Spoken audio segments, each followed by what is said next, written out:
વડગામ ગામનો ઇતિહાસ. તમારા ગામનો ઇતિહાસનો વિડિયો જો બનાવવો હોય તો કોમેન્ટ કરો અને સબસ્ક્રાઇબ કરો અમારી યુટ્યુબ ચેનલ. વડગામ ગામ ગુજરાત રાજ્યના બનાસકાંઠા જિલ્લાના મહત્વના અને ઐતિહાસિક ગામોમાંનું એક છે. તેનું નામ વડનું વૃક્ષ પરથી પડ્યું હોવાનું માનવામાં આવે છે. પ્રાચીન સમયમાં અહીં વિશાળ વડવૃક્ષો હોવાથી ગામને વડગામ નામ મળ્યું. પ્રાચીન સમય વડગામનું અસ્તિત્વ અનેક સદીઓથી છે. શરૂઆતમાં અહીં ખેતી અને પશુપાલન આધારિત જીવન હતું. લોકો પ્રકૃતિ સાથે જોડાયેલા હતા અને નદી, વૃક્ષ તથા ધરતીને પૂજનીય માનતા. ગામનો વિકાસ આસપાસની ઉપજાઉ જમીન અને પાણીના સ્ત્રોતોના કારણે થયો. મધ્યકાલીન સમય મધ્યકાળ દરમિયાન વડગામ પાલનપુર રાજ્ય અને બનાસકાંઠા વિસ્તાર સાથે સંકળાયેલું રહ્યું.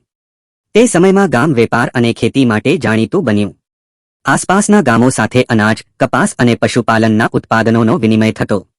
સામાજિક અને સાંસ્કૃતિક જીવન વડગામમાં વિવિધ જાતિ સમુદાયના લોકો સદીઓથી સાથે રહેતા આવ્યા છે.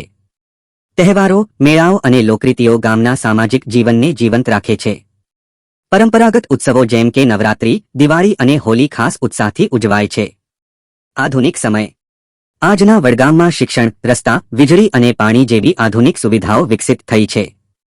છતાં પણ ગામે પોતાની સાદગી, સહકાર અને પરંપરાગત મૂલ્યો જાળવી રાખ્યા છે. ઘણા ગામવાસીઓ શિક્ષણ અને રોજગાર માટે શહેરોમાં જાય છે, પરંતુ પોતાના ગામ સાથે ભાવનાત્મક જોડાણ રાખે છે. ઓળખ વડગામ ગામ આજે ખેતી પ્રધાન જીવનશૈલી, સાંસ્કૃતિક પરંપરા અને સમૂહભાવ માટે ઓળખાય છે.